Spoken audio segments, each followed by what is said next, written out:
Bismillahirrahmanirrahim. Today we're going to talk about the basic laboratory techniques for isolation, cultivation and cultural characterization of microorganisms. Microorganisms are ubiquitous, meaning they are worldwide, found everywhere, in soil, in air, water, on our body surfaces, everywhere. So if microbiologists want to isolate these microorganisms, they can take these samples, like maybe a water sample, and they can use a laboratory media. We're going to talk about that in a minute. They can use the laboratory media, and they can isolate the microbes. They can take the water sample, take the microbes that are present in the sample, and then they can transfer it to the lab media so that the microbes can grow. And obviously in the sample, in the water sample, in air, हर जगह microbes मौजूद हैं और millions of species हैं, ठीक है. So अगर हमारे पास कोई water sample है तो उसमें millions of microbes होंगे, बैक्टीरिया होंगे, and different types, different genera से belonging होंगे. So जब आप उसको grow करेंगे lab media में, तो आपके पास आएगा एक mixed culture, different type के बैक्टीरिया की. अगर मैं बात करूँ तो बैक्टीरिया. एंड देन अगर माइक्रोबायोलॉजिस्ट चाहते हैं कि एक स्पेसिफिक टाइप ऑफ ऑर्गेनिज्म को, एक स्पेसिफिक स्पीशी बैक्टीरिया की को स्टडी करना चाहते हैं, तो फिर उनको उस मिक्स कल्चर को कन्वर्ट करना पड़ेगा एक प्योर कल्चर में, ठीक है. And what is a pure culture? Culture containing a single unadulterated species of cell is called a pure culture. ऐसा कल्चर जिसमें एक ही टाइप के स्पीशी मौजूद हो, उसे हम कहते हैं प्योर कल्चर. कल्चर मीडियम, जैसे कि अभी मैंने कहा कि लैब मीडियम में अगर हम ग्रो करें सैम्पल से, सैम्पल लेके उसको अगर हम लैब मीडियम, सो लैब मीडियम क्या है? That is a culture medium basically. What is a culture medium? It is a nutrient material prepared for the growth of microorganisms in a laboratory. अगर आपने lab में microbes grow करने हों तो आपको उसे फूड प्रोवाइड करना पड़ेगा, न्यूट्रिएंट मटेरियल प्रोवाइड करना पड़ेगा, क्योंकि हर लिविंग ऑर्गेनिज्म को ग्रो करने के लिए, मल्टीप्लाई करने के लिए, अपना नंबर इंक्रीज़ करने के लिए, सर्वाइव करने के लिए, मेटाबॉलिक एक्टिविटीज़ के लिए फूड चाहिए. The food that is provided in a lab so that our microbes can grow and so that the microbiologists can study the microbes, that food is known as a culture medium. Now bacteria की अगर मैं specifically बात करूँ तो different type of bacteria हैं. कुछ ऐसे हैं, there are some types of bacteria that can grow well on just about any culture medium. उन्हें कोई भी artificial media दे दो वो grow कर जाएंगे. Then there are some that require special media. उनकी special requirements होती हैं और वो हर किस्म के lab media पे grow नहीं कर सकते. उन्हें उनकी special requirement देनी पड़ेगी, तभी वो ग्रो करेंगे, वरना वो ग्रो नहीं कर सकेंगे. And then finally we have types of bacteria that can not survive on an artificial media. वो नॉन लिविंग मीडिया पे सर्वाइव नहीं कर सकते. Like for example we have chlamydia. Chlamydia जो है वो इंट्रासेलुलर पैरासाइट्स हैं, and so they need a living host. उन्हें एक सेल की ज़रूरत है, लिविंग होस्ट की ज़रूरत है, और वो उस होस्ट सेल में जाके ही वो मल्टीप्लाई करेंगे. आर्टिफिशियल मीडिया पे वो मल्टीप्लाई नहीं कर सकते. सो कल्चर मीडियम जब डेफिनेटली हम उन्हीं ऑर्गेनिज्म के लिए हम प्रिपेयर करते हैं लैब में जो आर्टिफिशियल मीडिया पे ग्रो कर सकते हैं. Then there is a term that is known as an inoculum. Inoculum क्या है? जब आप सैम्पल, आपके पास कोई सैम्पल है, सपोजिटली वाटर सैम्पल, और आपने उस सैम्पल लिया और उसको कल्चर मीडियम पे ट्रांसफ़र किया सो that the microbes can grow. Initially वो जो सैम्पल आप ट्रांसफ़र करते हैं उस सैम्पल में माइक्रोब्स मौजूद होंगे ना. So initially the microbes that are introduced into a culture medium so that growth can start, that is known as an inoculum, and this process is known as inoculation. Sample transfer किस चीज़ से किया? With the help of a substance that is known as a wire loop or an inoculating loop. ठीक है, wire loop की मदद से हम sample को ट्रांसफ़र करते हैं. एंड देन जब आपने सैम्पल इनोकुलेटिंग लूप से सैम्पल लिया और उसको ट्रांसफ़र किया ऑनटू अ कल्चर मीडियम, और फिर आपने उसको एक स्पेसिफिक टाइप और टाइम और स्पेसिफिक टेम्परेचर के लिए छोड़ दिया. After that time period when you observe your culture plate, you will see that उस प्लेट के ऊपर बैक्टीरिया ग्रो हुए होंगे, आपके माइक्रोब्स ग्रो हो चुके होंगे, and that is then that growth, those microbes are then known as the culture, that is your culture. ठीक है, इनॉक्यूलेशन जब आपने की, इनॉक्यूलम ट्रांसफ़र किया ऑनटू कल्चर मीडियम, और जब वो इनॉक्यूलम, वो माइक्रोब्स जो हैं वो उन्होंने वो कल्चर मीडियम में जो न्यूट्रिएंट मटेरियल था उस न्यूट्रिएंट मटेरियल को यूटिलाइज़ किया एज अ फूड, तो वो मल्टीप्लाई करने लगे, उनका नंबर इंक्रीज़ होने लगा। And after a specific time period 24 hours 48 hours जब आपने उस प्लेट को ऑब्जर्व किया तो आपको जो ग्रोथ नज़र आएगी of the microbes, that will be known as the culture. Here we have a petri plate जिसमें मीडिया मौजूद है। एगर की अभी मैं थोड़ी देर में बात करती हूँ। बैक्टीरिया ग्रो कर रहे हैं and we have an inoculating loop over here. So culture media, all culture media are liquid, semi solid और सॉलिड।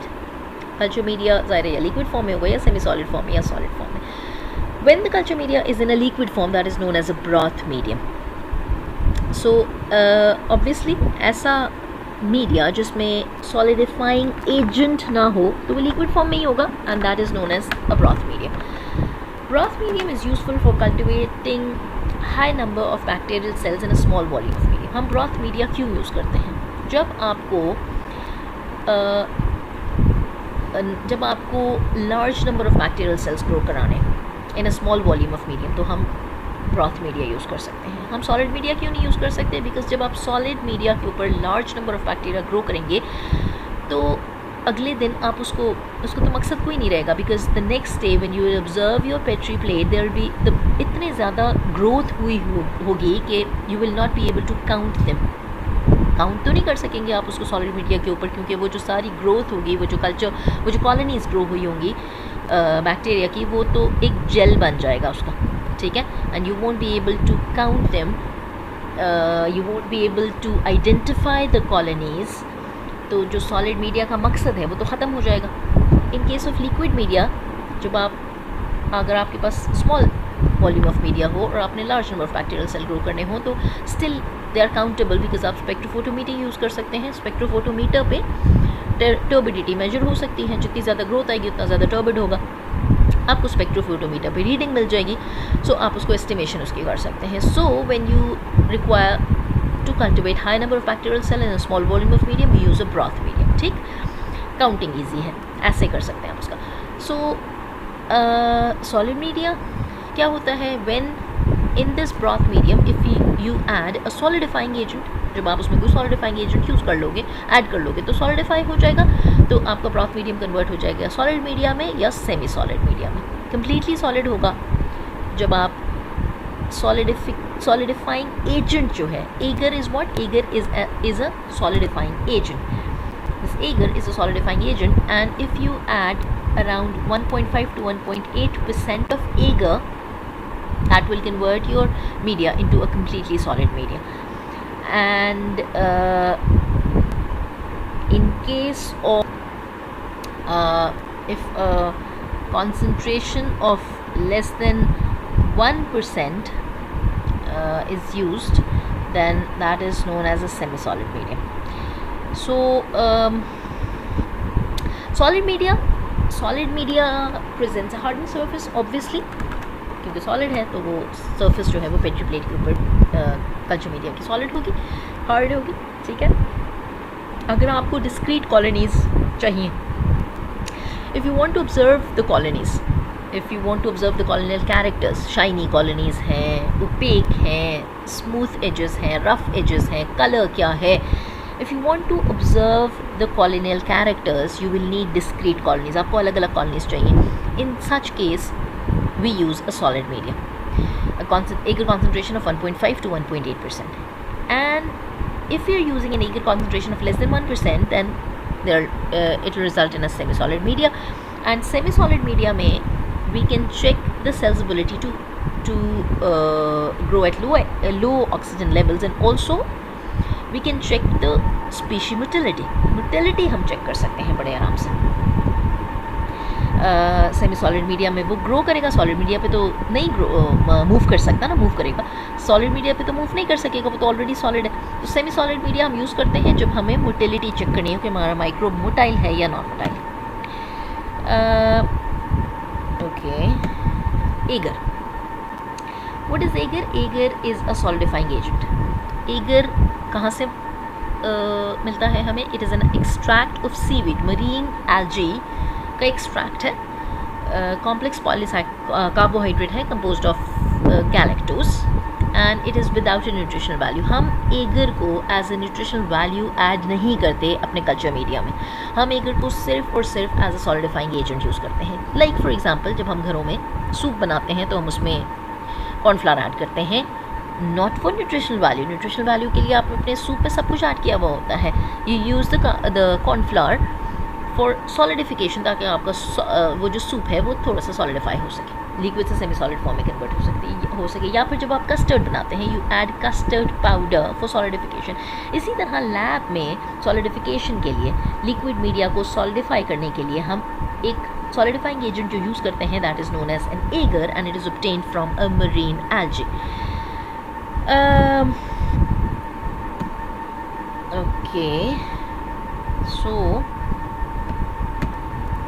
प्रॉपर्टीज़ ऑफ एगर, बड़ी ख़ास प्रॉपर्टीज़ हैं एगर की, जिसकी वजह से एगर को जो है रिप्लेस नहीं किया जा सका अभी तक किसी और सॉलिडिफाइंग एजेंट से। क्यों हम एगर स्पेसिफिकली यूज़ करते हैं लैब में और कोई और सॉलिडिफाइंग एजेंट नहीं यूज़ करते? Because agar has certain specific properties which are not found in any other solidifying agent till yet. So क्या प्रॉपर्टीज़ हैं? First one, few microbes can degrade agar so it remains solid. Microbes जो हैं, बहुत कम microbes ऐसे हैं जो इस eager को डिग्रेड कर सकते हैं, यूटिलाइज कर सकते हैं एज अ फूड। जब आप एगर को एज अ सॉलिडिफाइंग एजेंट डालते हैं, ऐड करते हैं अपने मीडिया में, और फिर आपने उसमें बैक्टीरिया ग्रो किए, अगर बैक्टीरिया आपके एगर को डिग्रेड कर दे तो क्या होगा कि वो सॉलिडिफाइंग एजेंट तो ख़त्म हो जाएगा ना। तो जब सॉलिडिफाइंग एजेंट डिग्रेड हो जाएगा, ख़त्म हो जाएगा, तो आपका जो मीडिया था वो तो सॉलिडिफाई नहीं हो सकेगा, वो तो वापस लिक्विड में कन्वर्ट हो जाएगा। सपोजली आपके पास एक सैम्पल था, आपने सैम्पल लिया, आपने बड़ी मेहनत से कल्चर मीडिया की प्लेट बनाई और सॉलिड प्लेट बनाई और आपने उसमें सैम्पल ट्रांसफ़र किया और आपने उसको एक स्पेसिफिक टाइम और टेम्परेचर के लिए इंक्यूबेट कर दिया, और आपके ख़्याल में था कि भाई नेक्स्ट डे मैं इसको खोल के और अपनी कॉलोनीज़ को ऑब्ज़र्व करूँ कि what kind of colonies did I get, और उससे मैं फिर एक प्योर कल्चर ले सकूँ एक कॉलोनी को उठा के, और मैं आइडेंटिफिकेशन मेरे लिए आसान हो जाए on the basis of colonial characters. But supposedly जो आपने सॉलिडिफाइंग एजेंट यूज़ किया उसको आपके माइक्रोब्स ने डिग्रेड कर लिया। नेक्स्ट डे जब आप इंक्यूबेशन के बाद जब आप अपनी प्लेट देखेंगे तो वो तो लिक्विड होगी, वो तो सॉलिड नहीं रहेगी, तो पानी में तैर रहे होंगे आपकी सारी growth. You won't be able to identify any type of colonies. So we need a solidifying agent in our lab media that allows the media to remain solid, which the microbes cannot degrade, and very few microbes can degrade agar, so agar is used as a solidifying agent. Second property, it liquefies at about 100 degrees centigrade, that is the boiling point of water, and then at sea level remains liquid until the temperature drops to about 40 degree centigrade and it solidifies then at 40 degree centigrade. यहाँ पे दो बातें हैं हमारे पास, एक melting point, एक solidification point. हर चीज़ का एक मेल्टिंग पॉइंट होता है और एक सॉलिडिफाइंग पॉइंट होता है, ठीक। एगर का मेल्टिंग पॉइंट है 100 degree centigrade, very high, extremely high boiling point of temperature, boiling point of water cup के बराबर।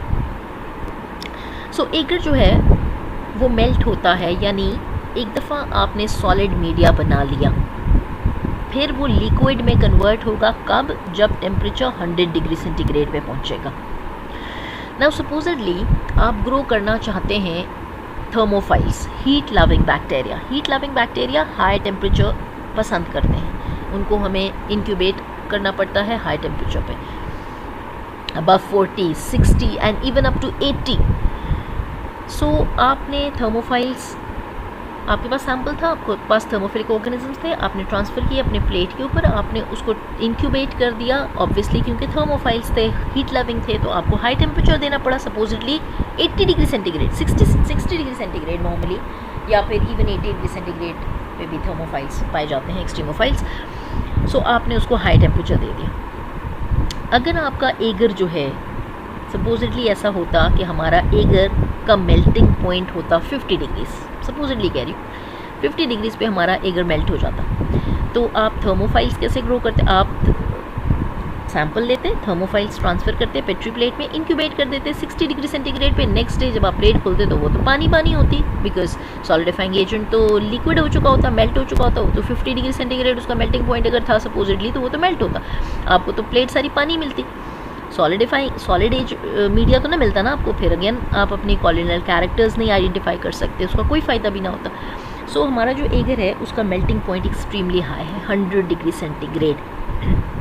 100 डिग्री सेंटीग्रेड पे हम नॉर्मली इंक्यूबेशन नहीं करते ना, इतना हाई टेम्परेचर थर्मोफाइल्स के लिए भी बहुत एक्सट्रीम हो तो 80 डिग्री सेंटीग्रेड नॉर्मली हम 60 पे रख देते हैं या 40 पे रखते हैं। आम कंडीशन में मीज़ोफाइल्स हम 37 पे ग्रो करते हैं। सो क्योंकि एगर का मेल्टिंग पॉइंट 100 डिग्री सेंटीग्रेड है, अगर आपको थर्मोफाइल्स भी ग्रो करने पड़े तो आपका जो मीडिया है वो सॉलिड ही रहता है और मेल्ट होके लिक्विड नहीं हो जाता। That is one point. Next, once the agar melts, जब वो मेल्ट कर लिया आपने, उसके बाद वो सॉलिडिफाई होगा वापस जब वो 40 डिग्री सेंटीग्रेड पे आएगा। टेम्परेचर गिरते गिरते 100 से गिरते गिरते 40 पे पहुंचेगा, तब जाके वो वापस से सॉलिडिफाई होना शुरू होगा। इसका क्या फ़ायदा? Sometimes we perform pour plate method करते हैं हम कभी कभार, और पोर प्लेट मेथड में हम क्या करते हैं कि हम एम्प्टी पेट्री प्लेट लेते हैं, ऑब्वियसली स्टरलाइज्ड, और उसके ऊपर हम लिक्विड जो हमारा सैंपल होता है, वाटर है या जो भी है, हम उसके ऊपर पहले सैंपल डालते हैं, नीचे ऊपर मेल्टेड मीडिया डालते हैं, और फिर हम उसको थोड़ा सा swirl करते हैं, शेक करते हैं, so that the media can mix with the microbes with our sample, और फिर हम उसको छोड़ देते हैं सॉलिडिफाइंग के लिए, वो सॉलिड हो जाता है, और फिर हम उसको इंक्यूबेट कर देते हैं। सपोजिटली हमारा जो एगर है उसका जो सॉलिडिफाइंग पॉइंट होता अगर 40 के बजाय हाई होता, सपोजिटली हमारा एगर 60 डिग्री पे सॉलिडिफाई होता, तो क्या होता? आपने सैंपल लिया, आप चाह रहे थे कि मैं तो मीज़ोफाइल्स को आइडेंटिफाई करूं, मॉडरेट टेम्परेचर लविंग बैक्टीरिया को, और वो भी पोर प्लेट मेथड से। आप अपने सैंपल ट्रांसफ़र करते एम्प्टी पेट्री प्लेट पे, उसमें मीज़ोफाइल्स थे, उसके ऊपर आप मेल्टेड मीडिया पोर करते। ऑब्वियसली सॉलिड चीज़ तो नहीं पोर हो सकती ना, तो लिक्विड चीज़ ही पोर करनी थी, तो 60 डिग्री सेंट अगर सपोजिटली एगर का सॉलिडिफाइंग पॉइंट 40 से हाई होता, जैसे सपोजिटली 60 होता, तो आप अबव 60, 61, 62, 65 डिग्रीज पे उस मीडिया को पोर करते अपने सैंपल के ऊपर। पोर प्लेट मेथड के लिए इतना high temperature, moderate temperature loving bacteria तो ना टॉलरेट कर सकता, वो तो मर जाते, अगले दिन ग्रोथ तो कुछ भी ना होती, क्योंकि बैक्टीरिया तो मर गए, इतने हाई टेम्परेचर जो इतना हीटेड आपका मीडिया होता। तो अब क्या होता है, क्योंकि जो हमारा एगर है उसका सॉलिडिफाइंग पॉइंट है 40 डिग्री सेंटीग्रेड, तो जब आप उसको लिक्विड मीडिया को पोर करते हैं 40 डिग्री सेंटीग्रेड पे भी, जब आप उसको पोर करते हैं अपने पोर प्लेट मेथड से अगर सैंपल के ऊपर, तो थर्मोफाइल्स तो ऑब्वियसली आराम से टॉलरेट कर जाते हैं, इवन आपकी मीज़ोफाइल्स भी टॉलरेट कर सकते हैं, बिकॉज मीज़ोफाइल का जो टेम्परेचर रेंज है दैट इज़ बिटवीन 20 to 45, तो वो भी उस टेम्परेचर को टॉलरेट कर सकते हैं एंड आपके पास ग्रोथ आ सकती है। ठीक, सो ये जो इसका मेल्टिंग पॉइंट और सॉलिडिफाइंग पॉइंट है ना, दैट इज़ वेरी इंपॉर्टेंट।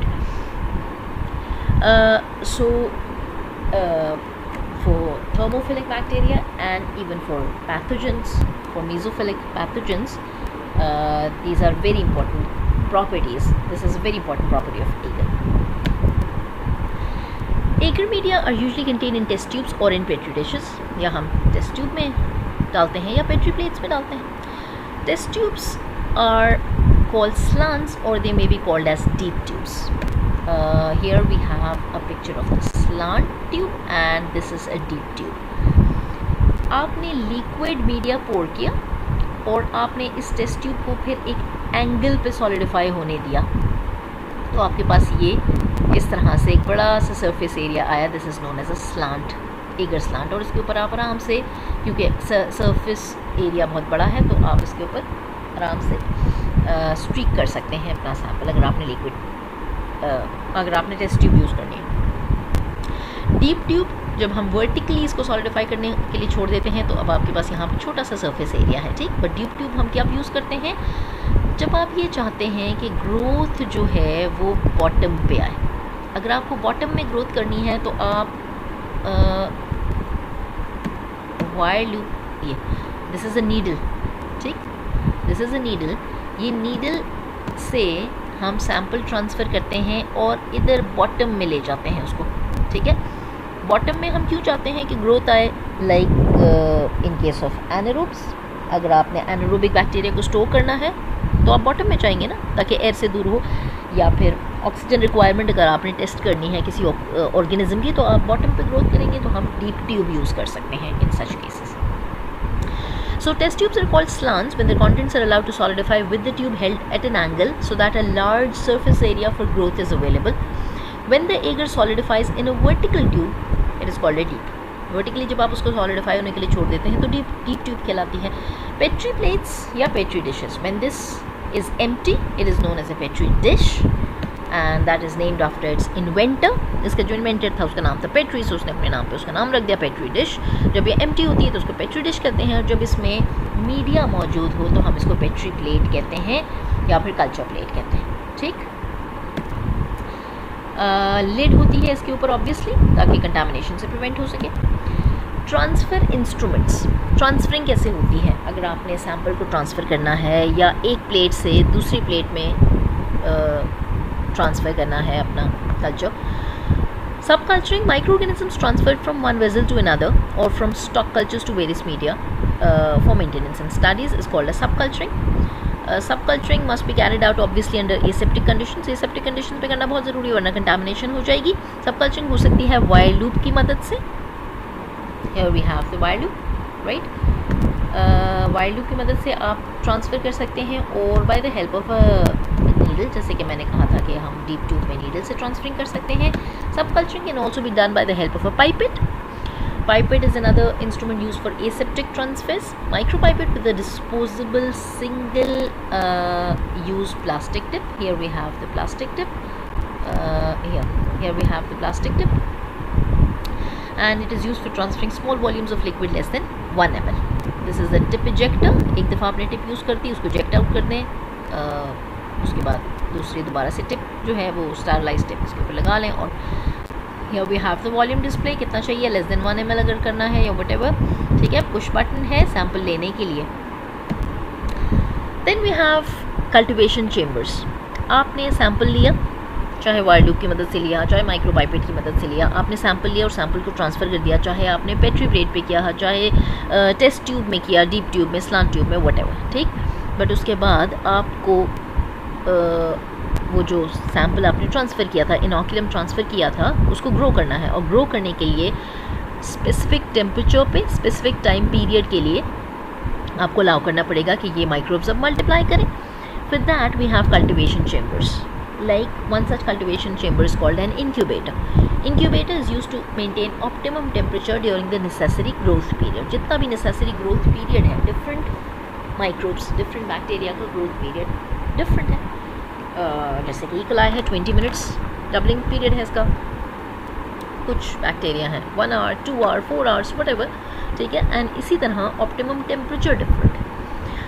कुछ लो टेम्परेचर लविंग साइक्रोफाइल्स, उनको हमें लो टेम्परेचर देना पड़ता है। कुछ हाई टेम्परेचर लविंग जैसे कि थर्मोफाइल्स, उन्हें हमें हाई टेम्परेचर पे रखना पड़ता है। कुछ मॉडरेट टेम्परेचर लविंग, उन्हें हमें उनका optimum temperature like 37 degree centigrade देना पड़ता है। सो ऑप्टिमम टेम्परेचर पे ऑप्टिमम जो भी उनका ग्रोथ पीरियड है उसके लिए हम उसको जब रखते हैं तो that is called an incubation, ठीक है। And that is done in an incubator.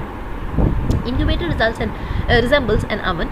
It is thermostatically controlled, जैसे कि हमने कहा ऑप्टिमम टेम्परेचर देंगे तो थर्मोस्टैटिकली कंट्रोल्ड होगा, ठीक है, because the temperature varies depending on the requirement of specific microorganisms. Most incubators use dry heat and for moisture you can do what, for moisture you can place a beaker of water in the incubator during the growth period so that dehydration can be avoided. Another type of cultivation chamber is called water bath. Water bath is a thermostatically controlled shaking water bath, ठीक है. और shaking water bath के नाम से पता चलता है कि इसमें शेकिंग होती है. शेकिंग हम क्यों करते हैं? ताकि एयर प्रोवाइड की जा सके. एडवांटेज क्या है शेकिंग वाटर बाथ का? It provides a rapid and uniform transfer of heat to the culture vessel. पूरे कल्चर वेसल में यूनिफॉर्म ट्रांसफ़र होता है हीट का, और एयर प्रोवाइड होती है शेकिंग की वजह से. एरेशन होती है, resulting in acceleration of growth. So अगर आप ग्रोथ की एक्सेलरेशन करना चाहते हैं, आप चाहते हैं जल्दी ग्रोथ हो जाए, तो आप शेकिंग वाटर बाथ यूज़ कर सकते हैं. बट डिसएडवांटेज क्या है कि you can only use this in case of a broth medium. Obviously solid media तो नहीं शेक हो सकता, उसमें वो तो शेक नहीं होगा. सो लिक्विड मीडिया में शेकिंग वाटर बाथ यूज़ हो सकता है. Also we have shaking incubators, ठीक है. शेकिंग वाटर बाथ की तरह हमारे पास शेकिंग इंक्यूबेटर्स भी होते हैं, ठीक है. Many laboratories use shaking incubators that use dry air incubation to promote aeration of the broth medium. Shaking incubator का advantage over shaking water bath क्या है कि शेकिंग इंक्यूबेटर्स जो हैं उनमें क्रॉस कंटामिनेशन के चांसेस बहुत कम होते हैं as compare to the shaking water bath. And finally we have refrigerators in our labs. जैसे घरों में रेफ्रिजरेटर्स यूज़ किए जाते हैं क्योंकि उनमें लो टेम्परेचर होता है, कंटामिनेशन को ग्रोथ को रिटार्ड करने के लिए हम अपना फूड रखते हैं ताकि हमारा फूड कंटामिनेट ना हो जाए. जो उसमें माइक्रोब्स हैं उनकी ग्रोथ को रिटार्ड किया जा सके. इसी तरह लैब्स में भी रेफ्रिजरेटर्स यूज़ किए जाते हैं. अगर आपने अपने कल्चर्स को for a certain time period save करना हो, स्टोर करना हो, तो स्टॉक कल्चर की स्टोरिंग के लिए हम रेफ्रिजरेटर्स यूज़ कर सकते हैं. उसके अलावा हीट सेंसिटिव जो हमारे मटेरियल अगर लैब में मौजूद हैं, like antibiotics and serums and biochemical reagents वगैरह, तो उनके लिए हम लैब में रेफ्रिजरेटर्स यूज़ कर सकते हैं.